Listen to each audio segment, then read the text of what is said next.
ready to go. Okay, so welcome everybody.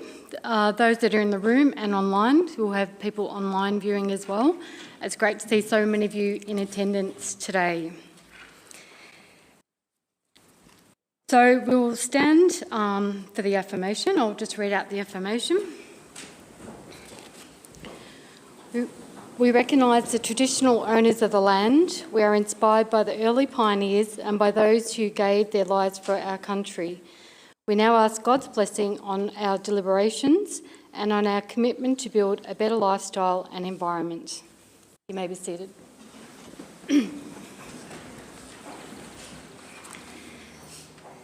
This council meeting is being recorded and live streamed to Council's YouTube channel. The recording will also be made available on Council's website. Whilst all care has been taken to ensure that your privacy is maintained, please be aware that your presence may be recorded. So go to item 1, apologies and leave of absence. So we have an approved leave of absence already by Councillor Jenny Greenberger. Do we have any further apologies or leave of absence? There are none. Confirmation of minutes. Council meeting held on Monday, the 5th of May 2025. We have a recommendation there. Is someone able to move that recommendation? Thank you. Happy to move that the meeting for the 5th of May 2025 appears to be accurate. Okay, somebody to second that? Yeah, I will second that motion. Thank you. Okay, just show of hands. In favour? That's carried. Are there any matters arising from the minutes? There are no presentations or awards. There was no presentations of petitions and joint letters. So we go to item 6, disclosures of a conflict of interest at a council meeting. Does anyone have a disclosure of conflict of interest? Yes, Mayor. I have two conflicts. The first is in the open committee meeting 9.44, which is the appointment of independent chair, and also 14.2 in the confidential my employment remuneration report. And I'll leave the room in both cases. Thank you. Thank you. And I'm just declaring a conflict, item 10, as our farm is in discussions with renewable energy company about a proposed wind farm project. Are there any further disclosures of conflict of interest? Item 7, informal meetings of councillors. So we have a resolution that the report of informal meetings of councillors be approved. I just have somebody to move that they're happy with those. Happy to note those meetings. Thank you. Councillor Emerson, somebody to second? I'll second that. Councillor Probes. So to show of hands, we're all in favour of that? Okay, that is carried. Are there any items brought forward? No. So we go into item 9.1.1, Council Action Plan Report. So we have a recommendation there. I move that the Council notes that the Council Action Plan Report for the 1st of February to the 30th of April 2025 period be moved. Thank you, Councillor Hyde. Does somebody to second? Yes, I will second that motion. Thank you. Thank you, Councillor Blake. Councillor Hyde, would you like to speak to the motion? So, under the Local Government Act of 2020, Council is required to prepare a council plan that sets out the strategic objectives and strategies to achieve them and indicators used to monitor progress. So, happy to note that 78% of all actions are on track, 15% are being monitored, while 5% are off track, but primarily due to funding restraints. So, it's all pretty good going to plan so far. Thank you. So, Councillor Blake, would you like to address the motion? No, it'll be okay, thanks. Okay, any councillor opposed? Any councillor like to speak to the motion? Yeah, I just Councillor want to Emerson? make the point, Madam Mayor, in regard to the numbers, 78% of the actions are on track or have been dealt with. Terrific output from our organisation, and congratulations to the CEO and his team. Is there any other councillor like to speak to the motion? Councillor Hyde, I'll ask you if you'd like to sum up. No, I think that's been covered. Thank you, Mayor. Yeah, and I agree with Councillor Emerson's comments. Our council does go above and beyond to make sure that our council action plans are on track. So just have a show of hands. Those for the motion? Okay, that's carried.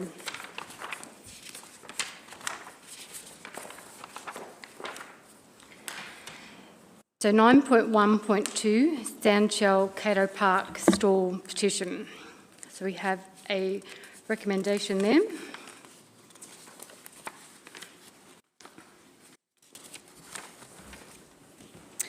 I'd like to move that Council considers investigating the feasibility of the Cato Park Soundshell proposal as outlined in the petition as part of the development and finalisation of the new council plan.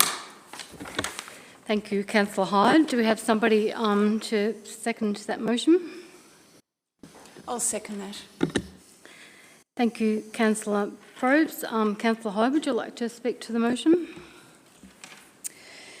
The reason that I believe we should be investigating further is not only did we hear the feedback during the community consultation process during this recent council plan development that this item did appear frequently. I heard it with my own ears when I was attending some of these community events. But also we have received a sizable petition with over 300 signatures, and therefore we need to listen to our community. And the fact that a sound shell is a very broad description and it can mean a lot of things, and the cost therefore can variably change depending on what that outcome means, we really need to do a proper investigation to determine what could be achieved and whether we then proceed from there. So in consideration for our council plan coming up. Thank you. Thank you. Councillor Probes, did you wish to speak? I'd just like to add that things like a sand shell are really important for our community because we're providing infrastructure for community to get together to commune. Sorry, I've had a mental blank on a word to use, but to socialise together. It's important to support those type of projects, particularly when we're all feeling pressure from higher echelons of government. I think it's good to focus on that community and make sure we're doing what we can to support it. Okay. Any councillor opposed to the debate of the motion? Any other councillor wish to speak to the motion? Councillor Hyde, do you wish to sum up? No, Councillor Probes did also mention a very important aspect that we did discuss in our briefings, so thank you for pointing that out, and no further comments or questions. Thanks. Okay, those in favour? Okay, that's carried.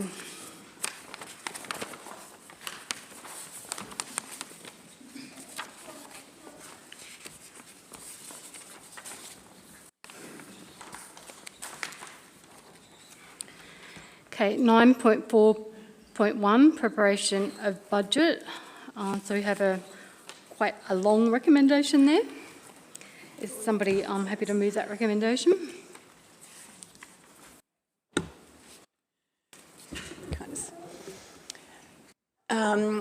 I move that Council approves in principle the proposed budget 25-26 as required by Section 94 of the Local Government Act 2020. Number 2, we invite submissions until 3 p.m. Thursday 12 June and provide submitters with the opportunity to be heard in person by Council. Number 3, here's any submissions on any proposal or proposals contained in the proposed budget at a councillor briefing on Monday the 16th of June at the council chambers here.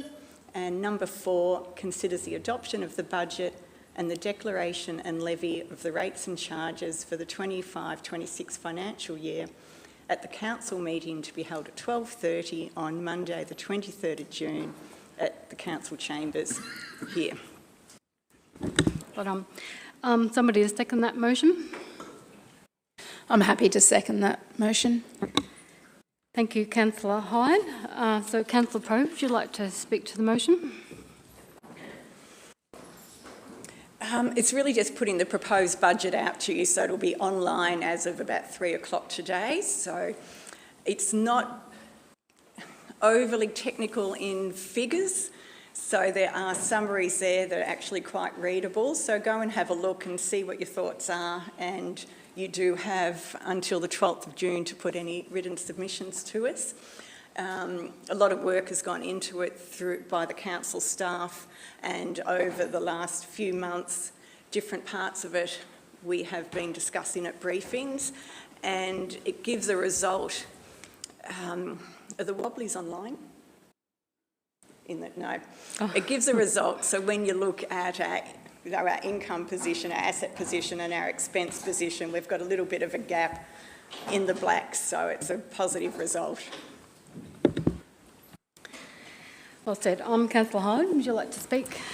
I think Councillor Probst has sums it up nicely, but I'd like to thank the team, Northern Grampians Shire, for the amount of work that has gone into this. We can see the amount of work because of the amount of time we spent discussing everything in depth, and they had all the information there for us when we drilled and questioned them. So they were very highly prepared.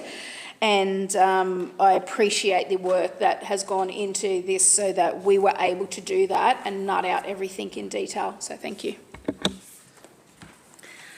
Okay, any councillor opposed to the motion? Any other councillor want to speak to the motion? Councillor Emerson? Yeah, thank you, Madam Mayor. I'd just like to make a couple of comments, mainly in regard to the operation of the financial plan for the Northern Grampians Shire Council. We're one of the very few councils that abide by the rate cap, which this year was 2.7, I think it was. We give a very generous concession to our farming community where we can. We don't have any additional rating revenue that we call upon.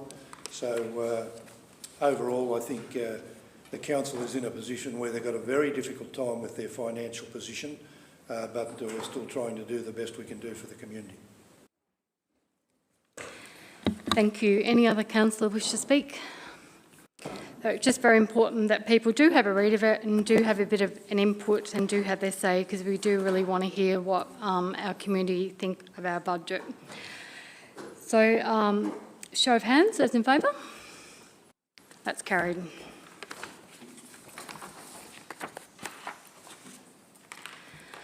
(9.4.2) Audit and Risk Committee Biannual Activity Report. Yes, Madam Mayor, happy to move that Council receives and notes the Audit and Risk Committee biannual report for the 6 months prior to the 31st of December 2024. Thank you, Councillor Emerson. Somebody to second that? Happy to second that. Thank you, Councillor Hyde. Councillor Emerson, did you wish to speak to that? Yeah, thank you. The Local Government Act requires us to table the Audit and Risk Committee biannual activity report, and congratulations to Mr Peter Knights, who has been doing it for a number of years in chairing the Audit Committee. Another task well done. Councillor Hyde, did you wish to comment? Nothing further to add. Mayor, Councillor Emerson summed it up nicely. Okay, any councillor opposed? Any other councillor want to speak to the motion? Councillor Probst? I'd just like to say I'm on the Audit and Risk Committee, and my first meeting I thought I was going to be a bit overwhelmed thinking it would all be numbers and figures, but it actually talks about our practical risks like operating machinery, like political risks, social risks as well, so it's actually really quite an interesting committee to be on. which I guess leads me to my next little plug. We're looking for a new member. So we also look at environmental risks as well. So it's quite a general overall committee, which is actually really quite interesting. And yeah, I'll finish with that plug actually. Yeah, I'm also a councillor representative on that committee, and I also like it. I find it really informative and very interesting. So I do enjoy that committee. Councillor Emerson, did you wish to sum up? Nothing further. Okay, show of hands, those in favour? That's carried.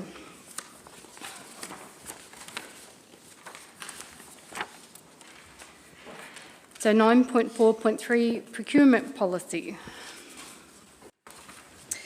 I would like to move that the council adopts the revised procurement policy as attached. That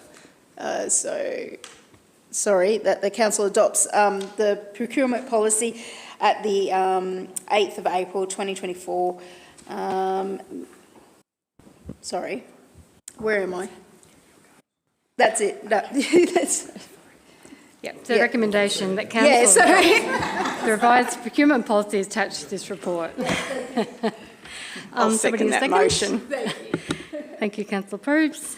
Councillor Hodge, did you wish to speak to it? Yeah, there's just one minor change to that amendment of the policy, so it's just an essential item that we have to do. Beautiful. Councillor Probes, would you like to speak to it? I was just going to say that minor thing was the library services. The government's just changed the technical way they do it. So previously the minister had exempted the library services. They've changed around. We've got to put it in our procurement policy. So it just means if we change our library supplier, it has to come back to council. But if it's just extending the contract, the staff can do that without actually coming to the councillors. So any councillor opposed to that motion? Any other councillor wish to speak to the motion? So Councillor Hyde, would you like to sum up?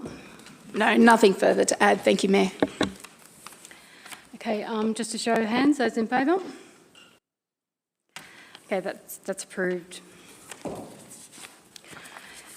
So 9.4.4, yeah, our CEO has a conflict.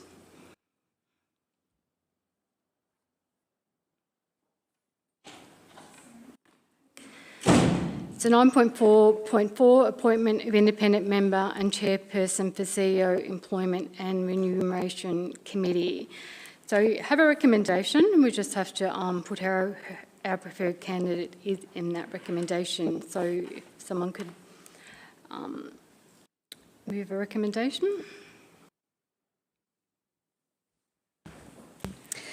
I'd like to recommend that we appoint Phil Shannon as our preferred candidate for the independent member and chairperson to the CEO Employment and Remuneration Committee for the following 3-year term. And just doc point 2 sets the... Sorry. Yeah. Yes. On a roll today, aren't I? And number 2, sets the remuneration for the independent member subject to negotiation with the appointee. Beautiful. Somebody Happy to to second. second that. Councillor Emerson. Okay, Councillor Hyde, did you wish to speak to that motion? So under the Council CEO Employment and Remuneration Committee policy and agreed terms of reference for the committee, Council will appoint an independent member, which we've done, and appoint an independent member as chairperson and determine the rate of the remuneration of the independent member of the committee. So nothing further. Thank you. All right. Councillor Emerson, did you wish to speak to that? Yeah, thank you. Phil Shanahan's been around local government all his life. He's been CEO, he's been a councillor, he's been an advisor to government. He's done the lot. And I might add, he come in a lot cheaper than some of the others. Yes. Okay, anyone opposed to the motion? Anyone else wish to speak to the motion? Okay, Councillor Hyde, did you wish to sum up? Councillor Emerson has made a good point there at the end, and we have all met Phil under different circumstances in some training that he provided for us under the new mandatory training that we all councillors go through, and he was very effective and an all-round good bloke, so that was great that we had that opportunity. And when he came up as a candidate, we were really happy to choose Phil. All right, show of hands. Those in favour? Okay, that's carried.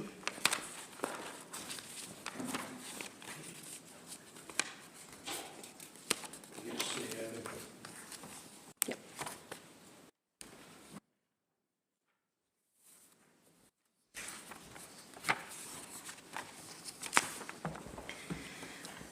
Okay, 9.4.5, proposed naming of Great Western Public Recreation Reserve club rooms. Do we have a recommendation there?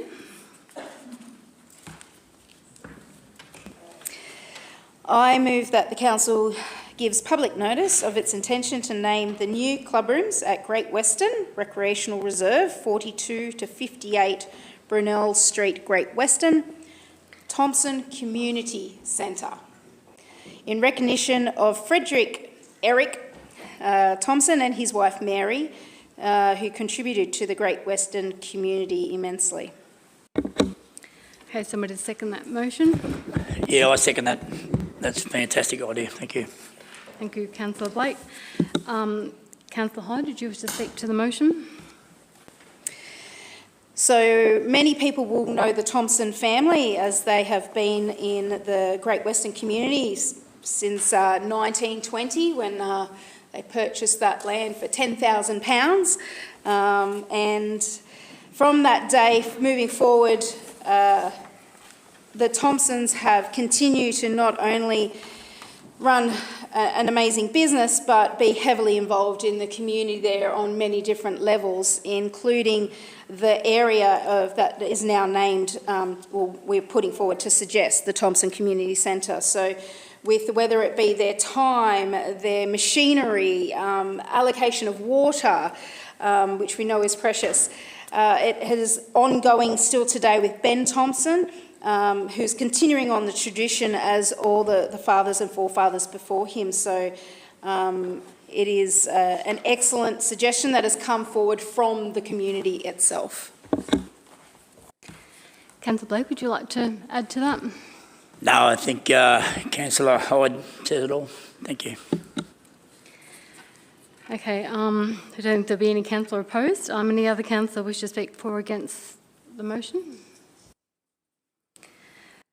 So yeah, great outcome, great advocacy, and it's always nice when the community reach out and we can help them and keep our community happy, which is what it's about. But it's a really good outcome. So, Councillor Hyde, did you wish to sum up? No, I'm been working alongside Great Western since being appointed this role in various different ways, and have many face-to-face conversations with a lot of community members out here. So I feel that this will be widely received, and it is a great outcome. Those in favour, show of hands. That's carried.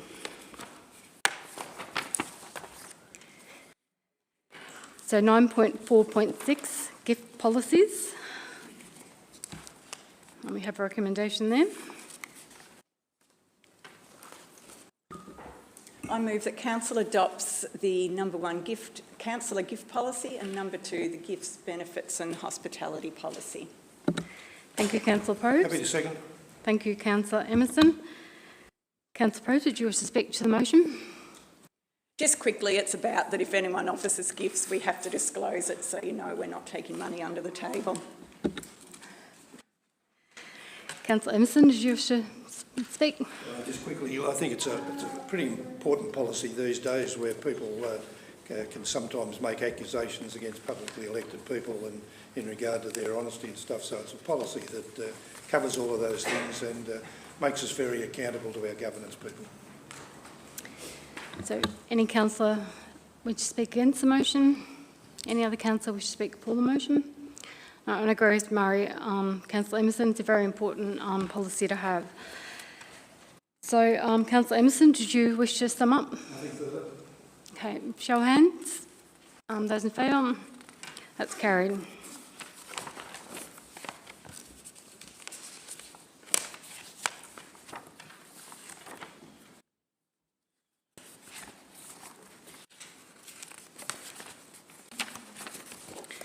Okay, so item 10, notices of motion or rescission. So I declared a conflict in this item. So I'll hand the chair over, hand the meeting over to Deputy Chair Justine Hyde.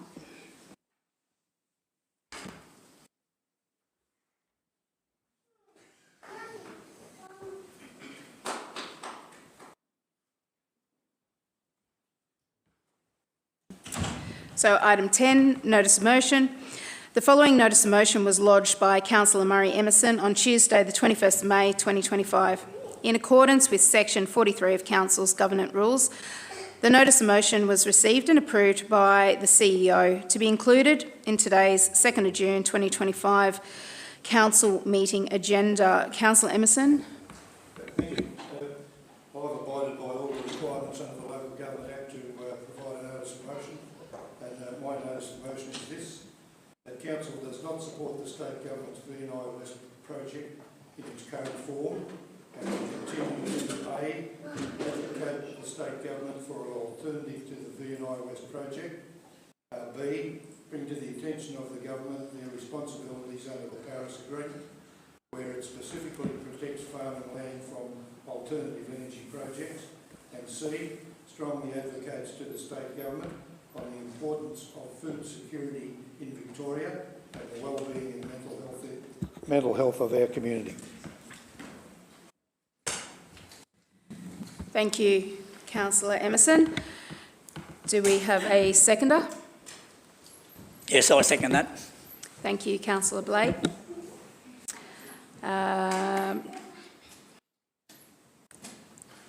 Councillor Emerson. Thank you.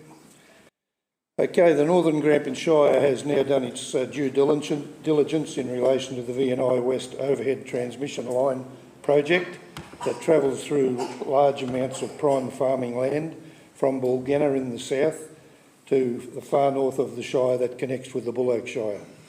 I have been directly involved in closely monitoring its progress for approximately 2.5 years. There has been numerous discussion over this time with community, people affected that are in the path of the transmission line, and the so-called experts on this topic.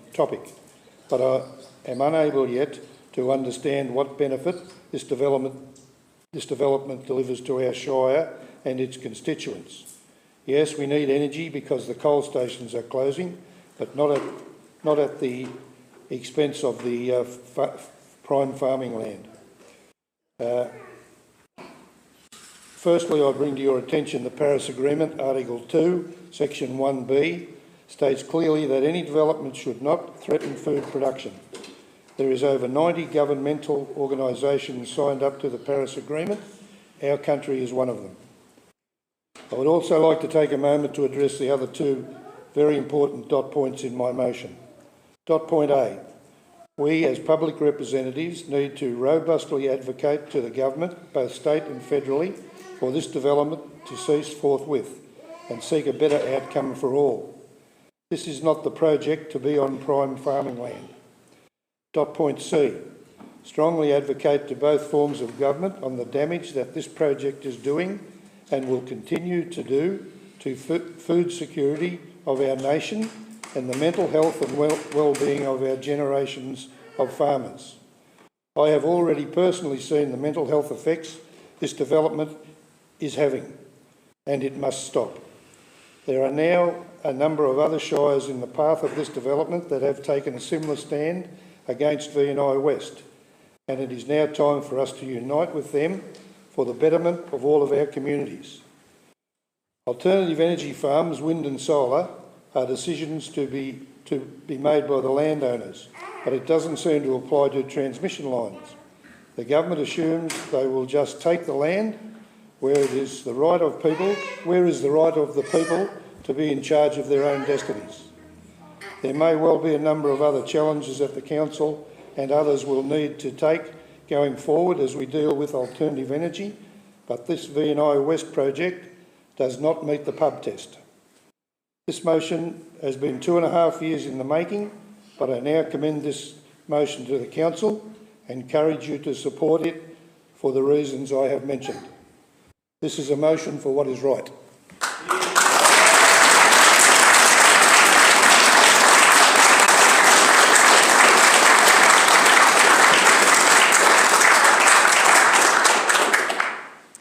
Thank you, Councillor Emerson. Councillor Blake, would you like to speak to the motion? Yes, I will. And there's two ways that I'm looking at this as the physical aspect. And I'll tell you a bit of a story. I was down at Caterpillar, loading in Melbourne there once, putting a grader on my truck. And I went to touch the grader after I loaded it. Now, we've all been to the airport. You'll all know where Caterpillar is around the ring road, right? This is about 1995. As I went to touch this grader, I thought there was a bit of a burr. I thought, shit. So I went to touch it again, and it kicked me again. So I went back inside to old mate, and I said, hey mate, you've wired this thing up wrong, right? And he said, no, what it is if you just drive out of underneath the power lines, that's what's jumping. So when they say they're not jumping, that was a true story. That's nothing I read. That come from me. The other thing is no one likes bullies, right? No one likes bullies. Now, I got this letter the other day, this email from this young girl, right? And it's called Laughter Over Electricity. I remember the day the laughter stopped, the day a man came knocking on our door, promising the world and flashing his cash. Now, we all know this story, right? Growing up on our family farm, we knew how lucky we were because we had laughter and love. But that all changed the day I was that day. I was young, too young to remember what was going on. I just remembered Dad's friends all meeting up, and laughter was replaced with anger. As the time went on, I could see him age considerably, and I still didn't understand what was happening. Whoever that man was that came knocking on our door certainly changed our lives. I could hear Mum and Dad late at night, and sometimes Mum would be crying, telling my dad just to give in, but then Dad would yell, it's just not fair. Being the third generation farmers on this land, and some bastard can come onto our land and destroy it for greed, self-profit, and treat us like we didn't matter.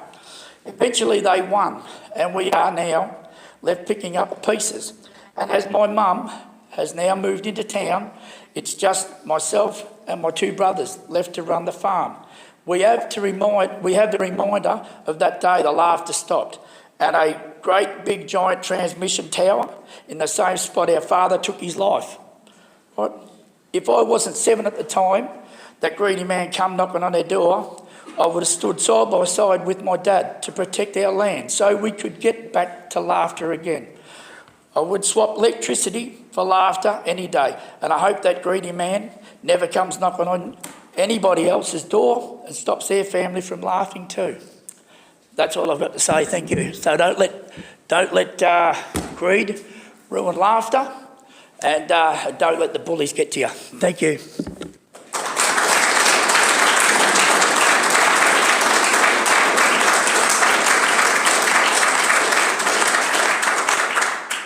Thank you, Councillor Blake. Do any other councillors wish to speak? Okay, I also support the motion for numerous reasons. One of the big ones is consultation. Another one is it's just the wrong project for our area. Murray's already mentioned food security and the importance here. And another issue is the mental health of not just our farming and primary production industry, but all the members of our community. The consultation issue, there are different levels of consultation. Consultation is maybe the wrong word, I think, on what's being done here. But when something has been imposed on you from above, when it affects not just your business, your livelihood, your lifestyle, your generational farming, when it puts pressure on your family for what's the future going to be, there needs to be more consultation than what the government's given. I'm not sure if I can swear in council meetings, so I won't, but I was given a quote by a fellow community member during the week, and it was basically the idea that if someone's causing the issue, don't then tell us it's raining, which is what the government here is doing. They're causing these mental health issues, they're causing the stress, they're causing the uncertainty because of the systems that they've put in place. And it's, as Jack said, they're putting money over community, and that's just wrong. There's issues like the community reference group. When we talk about consultation, farmers have been attending that for over 2 years, and questions that they asked 2 years ago have not yet been answered, except with the platitudes that governments give us. Also, the consultation issue, like they're doing a lot of cold calling on people. Now, other people aren't allowed to cold call, they're not allowed to door knock, but that's what they're doing. A lot of vulnerable people are being affected by it. So, older landowners, as Jack mentioned the suicide earlier, there's been other issues in our local community where people are getting cold called, knocking on their door, and talking about land where family members have died, and it's just wrong putting that sort of pressure on. They're also missing out on a lot of the knowledge and expertise that our communities have. They might not have known much about renewables 2 years ago, but I'm pretty sure any question about renewables now, most people in the public arena would be able to answer them better than possibly the politicians who are making these decisions for us. And consultation, one landowner has told me that they have land in the area, not one person has contacted them and spoken to the landowner. So is that consultation? I don't think so. And the RES is another issue. There's been lots of opposition to the RES and where that goes, but it just feels like no one's listening because the RES zone is exactly where the opposition has said it shouldn't be. So there's been a total lack of trust in how this project has been implemented, which you can see by the crowd here today. And it's just the wrong project. There's other options. They changed from one option to the option on this side, which has a decreased capacity. There's the plan B, like using existing infrastructure, which they're actually planning to do when they release the RES zones. They actually talk about upgrading the line from Balgana to Horsham, which is part of what the Plan B has got. And if you talk about wanting to be green, I may be a little bit of a greenie, but to me, big transmission lines through our pristine environment are not something that's a green project. And the companies bringing this in, they're not companies that have green at their heart. They've got money at their heart. And another local I was talking to recently said, yeah, no, they're not greenies, Karen, they're greedies. And I thought that was a pretty clever play on words. We look at overseas experience, a lot of the wind farms are coming down. There's the increased fire risk. If there's a fire, the bits in the ash, I looked up the science on this, but the words leave me. But basically, fire under transmission lines is not good. And there's also been lots of blowouts, cost blowouts on other projects too. So when they talk about the costs of this and our cost-benefit analysis, I think they might fail dismally. One of the other issues is the spiderweb effect. So it's not just the transmission line now, it's a spiderweb effect of other projects that will happen in the future. They've given us a output for the RES in this area, which is a relatively low, well, it's lower than what the projected projects are at the moment, but it worries me about what the future will be. It's only a 15-year project, so what's going to happen when the 15 years is up? I'm sure there's going to be more projects and we'll get that spiderweb effect of lines going everywhere. I think if you want to be green, one of the ways to do that is to generate the electricity close to where it gets used, which is part of what Plan B recommends as well. And then there's effects on the local community. We have staff shortages at the moment. If these lines go ahead, our staff are going to get used up, getting employed by these companies that can pay more than what we can afford to pay, which is going to make additional staff shortages. The water usage, we're in a drought, water is a scarce resource, it's going to use more water. It's just the wrong project for this area. And they talk about long-term benefit, but I don't know, I think there's a lot more of a long-term loss. There's economic factors, there's environment factors, there's the visual pollution we're going to have, and there's community division. It's just causing a lot more issues than what I can see any long-term benefit in. To me, it feels like it's just rural areas bearing the cost for and getting minimal benefit out of it. Money before community, expedience before what's right.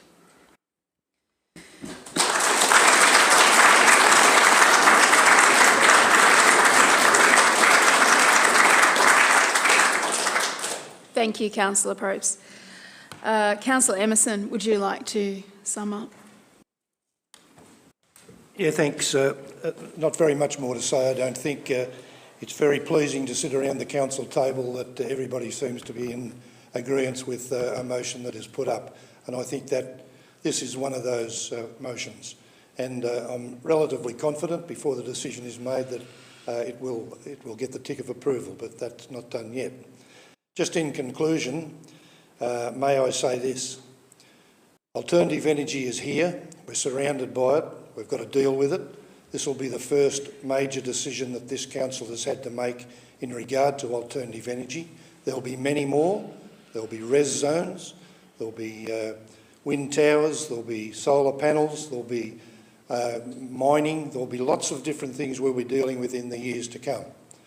People in the gallery today can be assured that we will do the best we can do as a statutory authority to deliver the best outcome we can for them.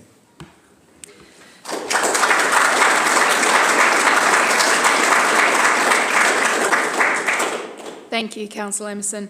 Can I please have a show of hands of all those in favour? That's carried. Thank you.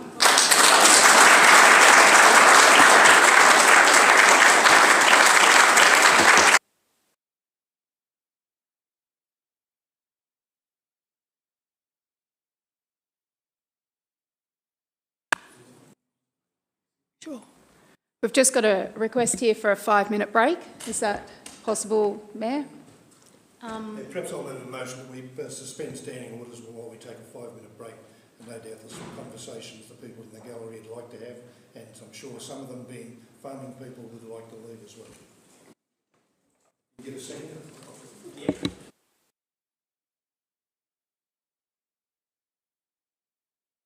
All in favour? Yep. All right. 5-minute break. Thank you.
We resume standing orders.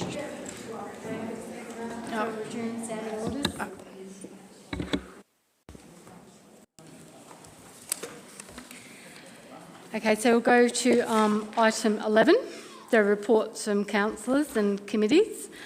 We'll start. Karen Probst, did you want to start off your report? Okay, so just in this last month there's been a few visits to various places, to Bayada, the turkey farm, and it was really interesting to hear them talk about turkeys and chickens and how that all works. One of the really interesting visits was to the Bible Museum and the Butterfly House, so we've got a couple there, and the Bible Museum, it's not just about Bibles. They have got so much history there, and old parchments and things written in lots of different languages. It's really actually interesting to look at. They also breed butterflies, and at the moment they've got their monarch butterflies in the Queen Mary Gardens. So that's, you know, a really quite exciting, relaxing event. Been to the SCAN meetings, which always has a lot of ideas and talk at those. Sports stadium committee, so we have the sports stadium that has a basketball, indoor basketball, netball, squash, badminton, and it's also open for social activities, and it's good to see that there's some increased usage on that. Went up to the brass band hall because they've been given a grant to redo their floor, getting ready for their 150th anniversary. And it's really good to see like a few young kids in the brass band as well, so it gives hope for the future of it. The regular community kitchen, they feed me every Tuesday, and it's all volunteer work, so it's really good to see the hours that volunteers put into making our communities be good places to live. We had another meeting with the Teddington group, so Parks Victoria is still finalising their report on the options to keep water in Teddington, so that will come through, I think, within the next month, where we'll be having another meeting to talk about what those options were and the feasibility, and hopefully the financial outcomes will be something that they will do. We had a volunteer thank you afternoon, so again, the importance of volunteers and everything that people in our communities do. The Railway Hub, now I didn't know this was council related when I went, but I went to a writing workshop at the Railway Hub. There was a comedian, writer, journalist from Melbourne came up to have a workshop, sort of giving us hints on how to write and things, and I found out later that the council had actually paid for her to come up, so thank you, council. I went to the North Central Len AGM, which they had at the Rex Theatre last week, and they had an interesting presentation on females working in trade areas and how there's very subtle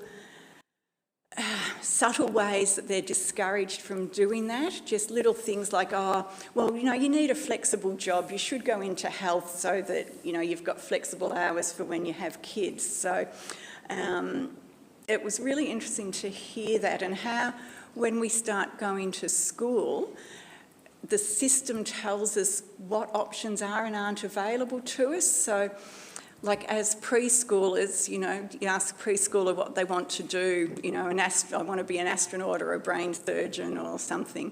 But as people go through school, their aspirations are limited, and that was really quite sad. But it's good that, you know, different groups are aware of it and are trying to work against those things happening. Yes, we had Reconciliation Week, raised the flag for that, and also a couple of meetings to do with the V&I West power lines. Anyway, it's been another interesting month as a councillor. Councillor Blake? Yep. My month, I really would be pretty... It's been pretty interesting, really, because I've been working very closely with Tanya, her name is Coe. She's a councillor down there at Beaufort. She's the mayor of Pyrenees. Yeah, Pyrenees, yep. With talking about her youth programs and how to reel that out, and getting more ideas about what we can do. On that note, we've been talking about online bullying and how it affects not just the youth, it affects all aspects and all characters of our community, and how we've been actually working in conjunction with the police as well, because that kind of behaviour must be stamped out, and it doesn't matter whether or not it's within the community, workplace, schools, and all of that. So that's a pretty hot topic at the moment, what we're talking about. Also with the Western Highway Action Committee, I mentioned, and I don't think I've spoken to Trenton about this, but a couple of meetings ago we suggested that we change the diversions. When there's an accident or a fire or anything like that, we changed their way of thinking, and it played out really well. Unfortunately, there was an accident on the Western Highway the other day, and when I was coming back from Murray Bridge, they were using two diversions. So they were using one out the back road here, so the eastbound, and the westbound one. It worked out fantastic. So I'll have to bring that up. Now, I've done 2 flag raising of late, which was brilliant, and the thought was there, and it went off without a hitch. But unfortunately, once again, it was the target of ridiculous people, online bullying. But then that will get back to the other bit there. Other than that, we had the big morning tea on Saturday, I think, and it went off without a hitch. It was good, and I'd probably put on a few more kilograms. It's pretty well highlighted lately that I've been putting on weight, but it's all right. It'd be all the sandwiches that we eat here. So, but I will be doing something about that, assured you of that. But apart from that, it's been a pretty good month, really, so I'm pretty happy with that. And there's been I don't even know whether or not we can mention about a mentoring program which will help newcomers like myself, that has been set up by our management team and our current mayor, that kind of helps people such as myself to be more confident, and so yes, I've got a lot to thank for that. So that's a bit about it for me. Thank you. You're welcome. Councillor Hyde. I'll just sum up a few things. Starting off with the month of May, we of course kicked it off with a Grampians Wimmera Mallee Tourism Industry Forum, which was attended by quite a lot of people from across the region, as we discussed all things tourism. And then that was followed closely behind what we collectively call GGE, so Grampians Grape Escape. So that was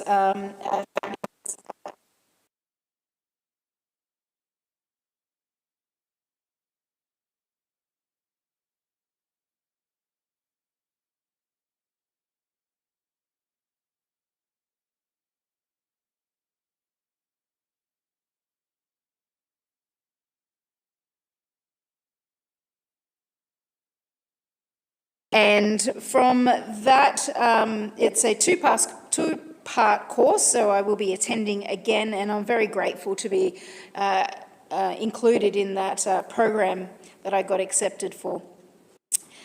I also attended the Barangi-Ganjan Land Council Local Government Forum in Horsham last week with our Director and CEO, and we used the opportunity to hear from the Land Council and hear from other councils in our region on how we can now all look at moving forward in a better way to work together in this space. So I was very grateful to be a part of that, as it is a topic close to my heart.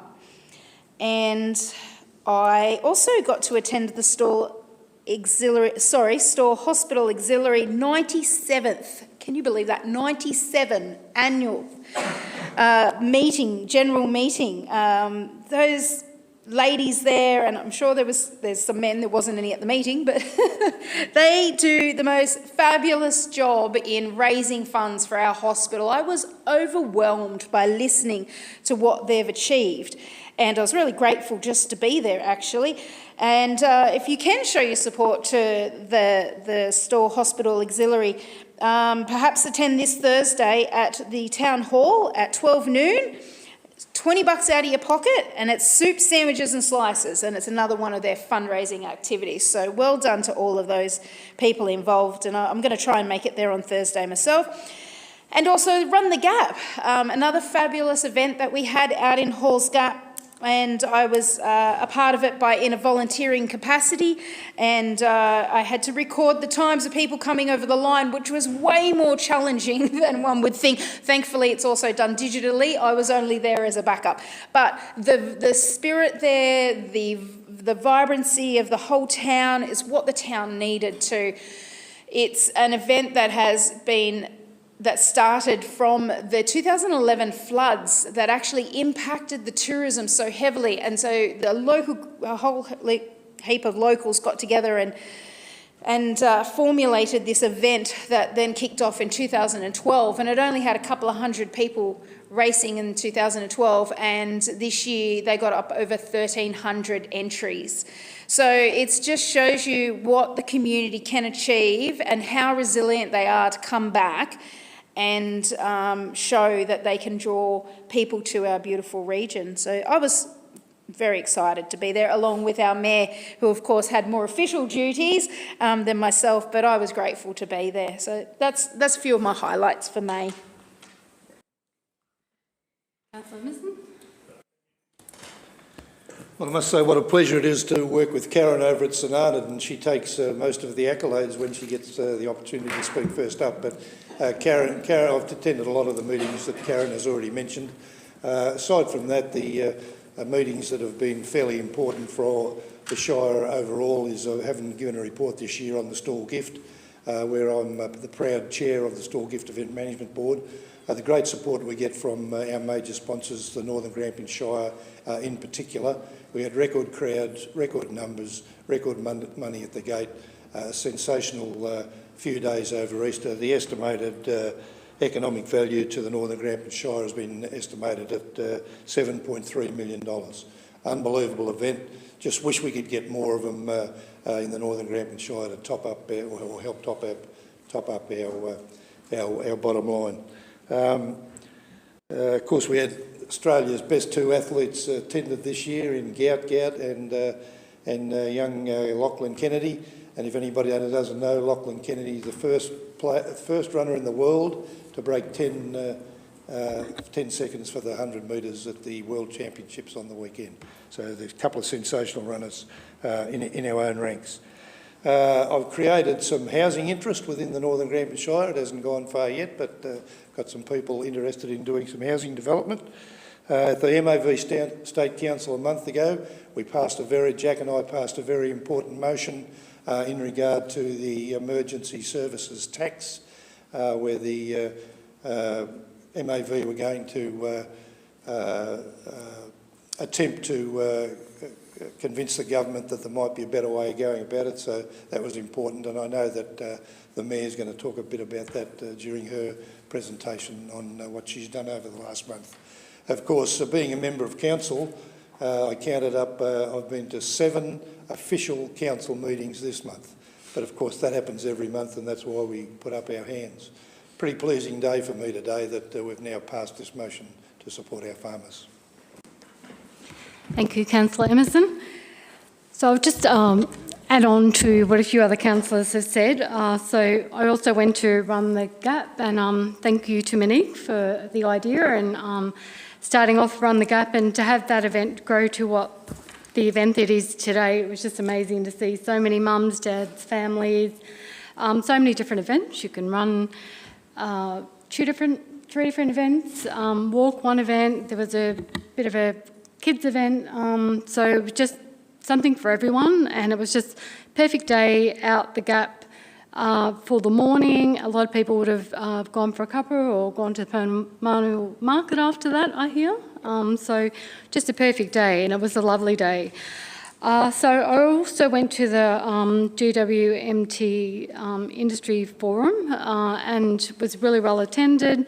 So really great guest speakers and really good networking, and it was a great way to kick off the Grape Escape because we actually went to the Friday event of the Grape Escape and also went to the Grape Escape on the Saturday, and the crowds were just amazing, and the vibe, the music, the atmosphere, it was just sensational. It's probably one of the better Grape Escapes that I've actually been to. There were so many just stalls of food and wine, and didn't see a lot of locals on the Saturday, but I hear a lot of locals went out on the Sunday. So the whole weekend was just fabulous. It was just a really good event, and thank you to the organisers who put all that time and effort into volunteering and organising that event. And I agree with Murray, we need more events like Store Gift and the Grape Escape. They do generate a lot for our economy, so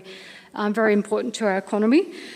I also went to the volunteers' afternoon teas in Stawell and St Arnaud, and both were really well attended, and it's so important to support our volunteers. As I said, events like Grape Escape, Store Gift would not run without our volunteers, and there's so much to be gained by volunteering. So I've always volunteered, and I think that people should think about volunteering in their lifetime because it's just such a nice thing to do. I also went to the protest in Melbourne against the ESVF, the Emergency Service Volunteer Fund. So that was before it actually had been legislated on the Thursday. So I went down on the Tuesday. I went down with some people from the VFF just to support farmers and to support my community. I do not know anybody in my community that is all that supportive of the Emergency Service Volunteer Fund. So I had the opportunity to go down, and I thought, yep, I'm just going to go down and do this. And it was just mind-blowing. And just such a collective of good people fighting for good causes. And I just take my hat out to the people that have organised these protests and put the work and the effort and time into being there for their community, and definitely will be watch this space with the ESVF. I also went to a drought relief roundtable discussion. I had a day's notice that was on, and thank you to Councillor Hyde for going to an AGM for me. I double booked, and I really wanted to go to this drought relief roundtable discussion. Our council has fought fairly hard in the last month for us to be acknowledged as being in drought, and we eventually did get that acknowledgement, but I think there's still a long way to go with drought package, drought relief. I know we fought hard and long to be included in the second round of the drought declared for farmers, and they're now able to access drought packages, but I don't think they go far enough, and it's something that we will keep advocating for, and I will keep being part of this this drought relief roundtable, and we'll keep advocating for farmers and trying to get more in the drought packages. And we're just putting together a collective of ideas. They've actually, there's a collective of mayors so that we're all on the same page and we're all advocating together. So it'll be interesting to see where that group can take us. And I think that's all I have to say. But yeah, been fairly busy. It's been pretty constant. And as you can see, all the councillors, we've had a lot on the last month, as every month seems to be busy. But yeah, it's, we're all there for our community. I think that's important. So there'd be no further discussion, so we just have a resolution that the reports be received. Happy to move the motion that the reports be noted and received. Thank you, Councillor Emerson. I will second that. Thank you. Thank you, Councillor Blake. Just a show of hands. Okay, that's carried. So just our next item is number 12, urgent business. So do we have urgent business? Yes, Madam Mayor. I, Councillor Hyde, would ask that the matter of the Emergency Services and Volunteer Fund be considered as urgent business today because the levy comes in effect on the 1st of July, hence it is urgent for our attention now. Happy to second. Okay, just a show of hands that urgent business be received. Okay, that's passed. So, Councillor Hyde. I would like that the Council writes to the Premier outlining that our concerns and asking her to scrap the unjust new Emergency Services and Volunteers levy and ask to have the ESVF collected by the State Revenue Office and not be the responsibility of us, local government. And I'm happy to second that. Councillor Hyde, you can speak to the motion. Thank you. As we have all heard in recent days, the levy has had a little bit of a win for our farming community with a 12-month hold on this levy applying to them, which only buys them 12 months. It does not solve the problem. That aside, it does not solve the problem for every other person in our community, our shire, and in fact the state, because this levy will affect the homeowner. It will affect the business owner, the commercial property owner. It is a levy that is on the commercial value. So although a homeowner may only see $30 to $50 extra in their rates because of this levy, small business owners to medium business owners who are in our shire, like those in Halls Gap, who are already suffering from recovering from the fires and the lack of visitation, who have been hit with the lack of visitation and the increase in insurance and so many other problems, who are now going to be faced with a levy if they own their business. One business owner I spoke to is looking at an additional several $1,000s a year because of this levy. Then, of course, we have some great big commercial industrial businesses here in our shire. Some of those shires, as we've done some calculations, we believe we'll be looking at approximately an extra $6,000 or so a year with this levy. So this levy does not just affect the farmers, and we are advocating on behalf of the whole community who will be affected by this levy. And we call to scrap the tax, and we shouldn't be collecting this tax. Thank you, Councillor Hyde. So I'm happy to second the resolution that Council writes to the Premier outlining our concerns and asking her to scrap the unjust new Emergency Service and Volunteers Fund and ask that the Emergency Service Volunteer Levy be collected by State Revenue Office and not be the responsibility of local government.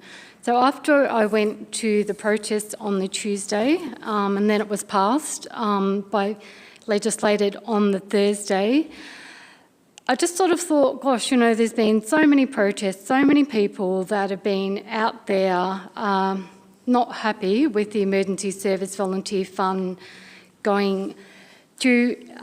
In the first place, there was a very lack of consultation by the state government. It just seemed like this emergency service levy is just going to be imposed on us without consulting the community. I just couldn't believe that it had been passed on the Thursday after all the advocacy of people, the VFF, the CFA, all the people that were out there protesting and saying, you know, we don't want this levy. So I thought, right, what's plan B? What can I do? So on the Friday, I rang round a heap of mayors and said, look, would you be happy if we put a letter together to write to the Premier to ask to meet her? So I got 8 mayors and we all agreed that our names would be on the letter. We would write a letter to the Premier asking to speak to her just to let her know what our situation was and what our concerns were with the Emergency Service Volunteer Fund. So that was last Monday. I've since spoken to one of the members of Parliament just saying that I haven't had a reply yet from the Premier. And she asked me to forward that letter on to her, and she was giving that letter to the Premier's advisors so that they were well aware of what our ask was as well. So as yet we're still waiting. We're just still waiting to see whether we will get a meeting with the Premier. And talking to this Member of Parliament, she said, Karen, she said, I haven't seen anything like this in my 2.5 years as in Parliament, and I said, you know, I've never seen anything like this in my 10 plus years on council. So I've never seen the community so up in arms, so frustrated, so angry, and I just think it could have been so much better. There could have been more consultation.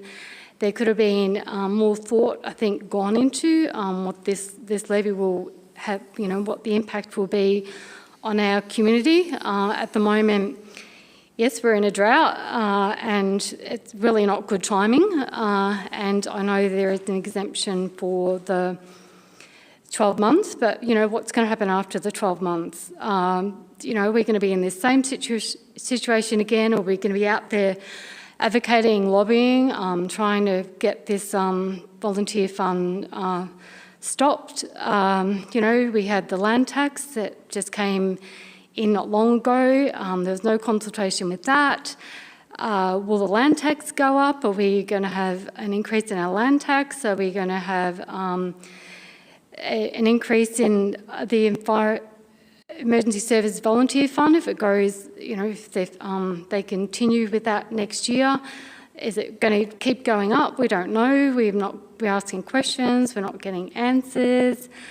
I just think it's, you know, there must be another way. There must be another way that Labor government can get money to finance whatever they need to finance. But there just must be another way than just, you know, increasing taxes and continually just having the imposts of taxes being put upon us.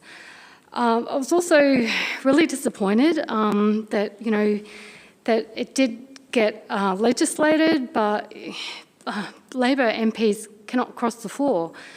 And I just wonder, you know, if some of the Labor MPs could have voted for what they really did want to vote for, then maybe the outcome might have been something a little bit different. But we can't change what it is. But, you know, I just think you vote for people so that they represent your community, and if you have a situation where members of Parliament cannot cross the floor, then how are they truly representing their community? It just doesn't make a lot of sense to me. You know, our shire's in drought, so we've got shearers, rouseabouts, so we've got a lot of people in our community outside of farmers and businesses who are also going to be struggling because we're in a drought. So shearers and rouseabouts struggling to find work at the moment. You know, they might have a house in Stawell, they might have a residential address somewhere, so they're going to be impacted with the ESVF, as well as businesses in Halls Gap who have already been through a lot with bushfires. It just doesn't seem fair. It just, to me, seems like there's been not a lot of thought go into this volunteer fund. And yeah, I just wonder sometimes where it's going to end. So yeah, my community just does not want emergency service volunteer fund to go through. You know, we've been told that we have to collect that part of it. I've had people that are having own residence and have property and farms to say they're just not going to pay it.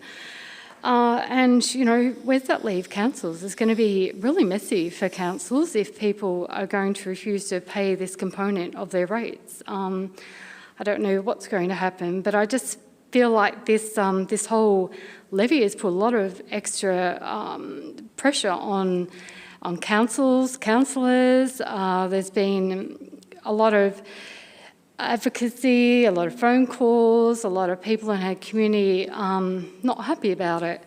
So I just wonder if the state government is going to listen, if they are going to make changes, they are going to scrap the tax, because that's what I'm hearing the majority of my community want and the majority of a lot of other councils want.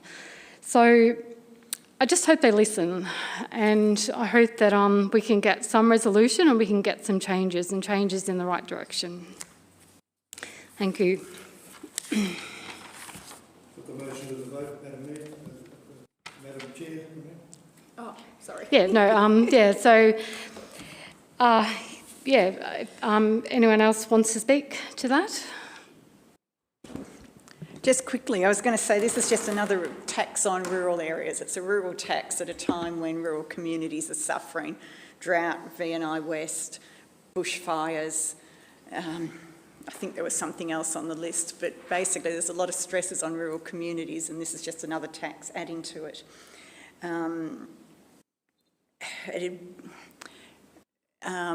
We're stuck to a cap rate increase, but the financial, what do they call it? The fire service levy hasn't been in the past, and the emergency services tax now has increased like 160% for some people.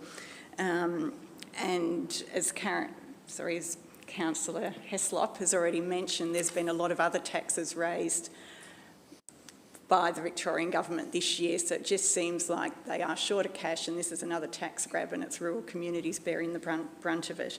There needs to be a cap on the amount. It needs to be collected by the State Revenue Office, because that's a Victorian government authority that should be collecting it. If councils are required to collect it and people don't pay the levy, we're going to be short, because we have to, under legislation, pay a proportion of the rates we collect to the government for the tax. We don't have an option on that. And it's just another kick in the guts for the farmers and the CFA and SES volunteers for all the work they've done in the past. They're now being told they have to pay for it, and it's just wrong. Any other councillor wish to speak? Okay, show of hands, those in favour? That's carried.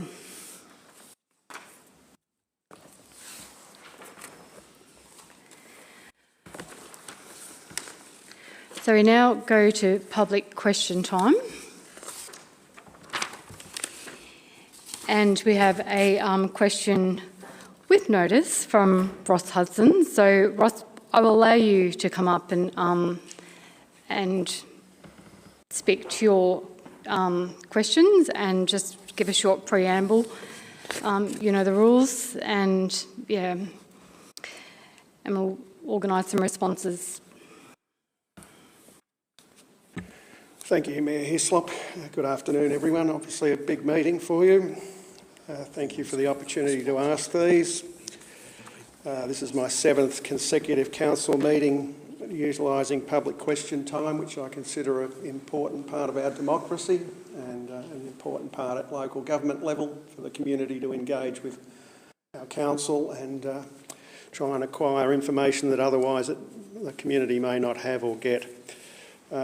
Yes, I'm aware of the rules. Today I'm asking 2 questions out of 3 that I've had to ask because of the inaccurate or confusing response I got to questions last meeting, so I'm disappointed about that. That particularly is in relation to the family violence prevention work that had been going on in the Shire since November last year. As we know, an average of $90,000 has been funded to the council in the last 3 years to conduct work in that area.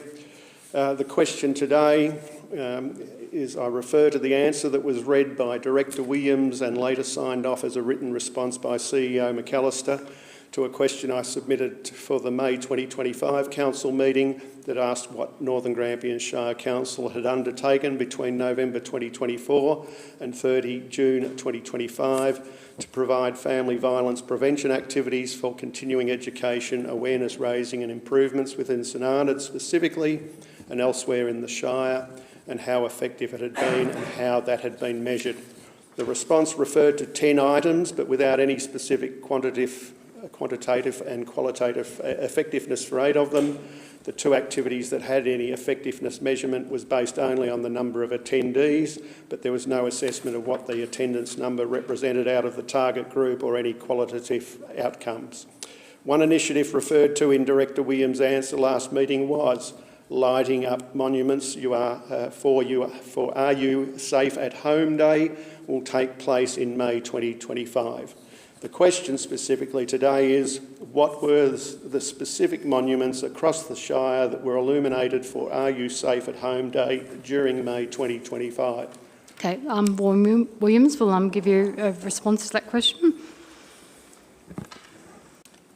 There were 2 structures that were lit up during May. One was Big Hill Monument at the top of Big Hill, and the second was the Stall Town Hall. Both of those were lit up. We would like to do the same in St Arnaud, but we don't have any facilities to undertake that. With those other 2 structures, they've got lights already in there that can be changed colour for different purposes. Okay, your next question, Ross. All right. The second question, preamble, was another initiative referred to in Director Williams' answer last meeting was information posters that highlight the types of family violence and helplines have been installed in a number of public toilets. The posters were designed in collaboration with Grampians Community Health and localised for our Shire. Question is, how many of these posters have been installed in which men, women, parent, disabled and ambulant public toilets in Northern Grampians Shire? Okay, yeah, Vaughan Williams will respond again. Yes, there were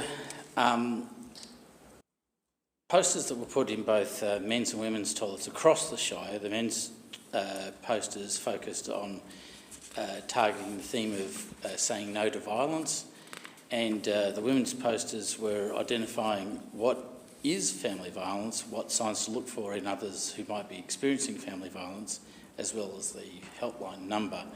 There were over 50 posters installed at a variety of different locations across the Shire. There's a lot of them, public toilets, so I'm not going to mention them all. Right. Now, if I can just give some context why that question was asked. I was happy with the answers I got in May, you may recall, and I acknowledge the contribution provided. I thought, when I spoke to someone about public toilets, I said, oh, we haven't seen it. They're close to a council public toilet at the council office. I walk my dog regularly, and I thought I'll go and have a look myself.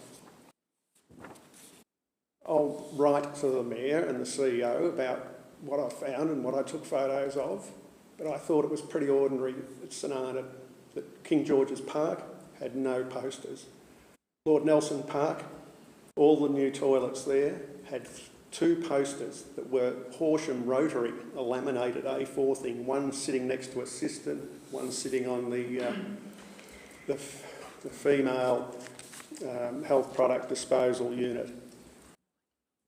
Down at our main public toilets in Queen Mary Gardens, again, we had 1 cubicle with, yep, a female-related message and, yes, the men's line poster in a cubicle of the men's. Now, that's hardly presenting promotion, education, awareness raising, and I am incredibly disappointed to have taken on face value the answer I got in May with an initiative that the council's been funded for, has had a prevention officer and our very own Deputy Mayor and Mayor led the street walks very enthusiastically in November last year. They said, I will follow it up separately in writing.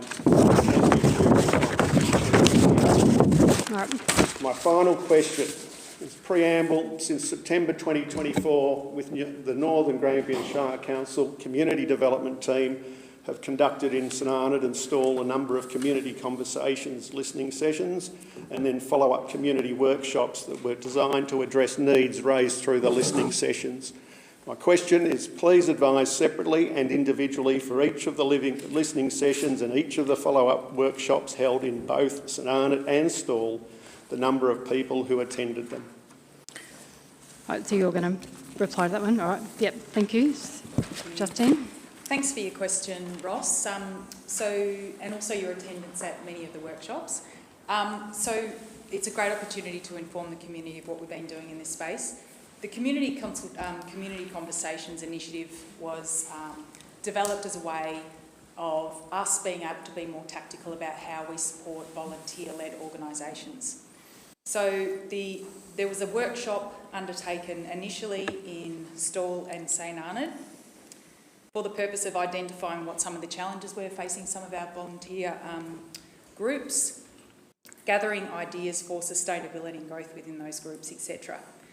So we ran an initial workshop in Stawell and there were 19 participants that attended that session and 62 attended the session in St Arnaud, which prompted a second session in St Arnaud, attracting a further 37 people.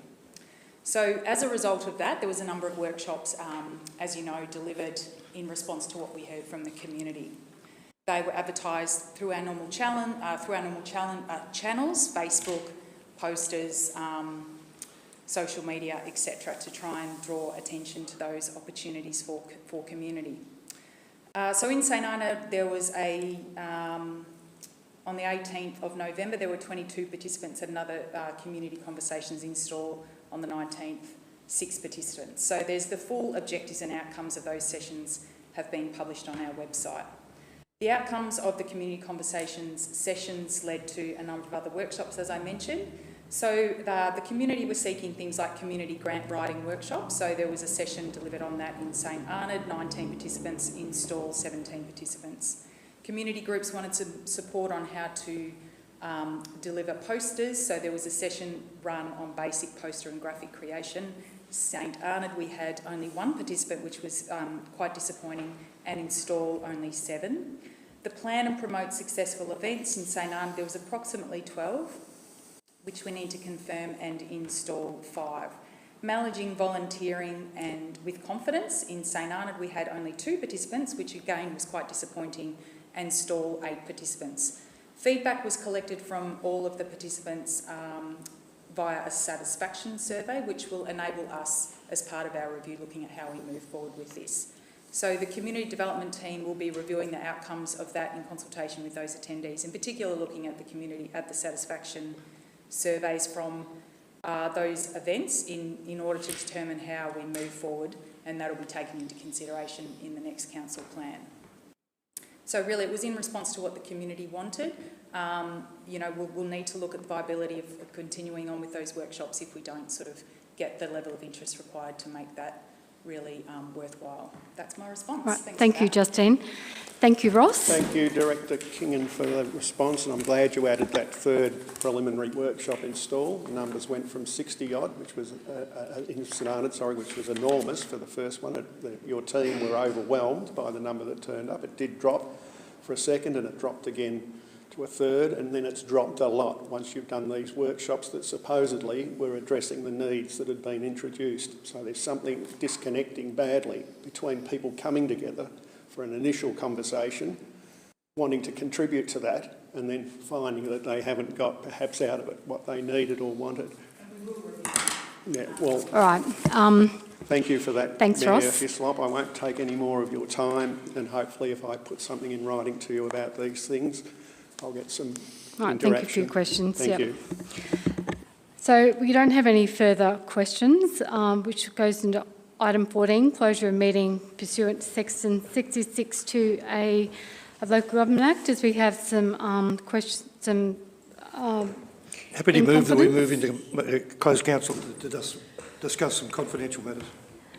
Thank you, Councillor Emerson. Happy to second that. Councillor Hyde, all in favour? Okay, the meeting is now closed and we'll go into confidential meetings.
That's your percentage increase?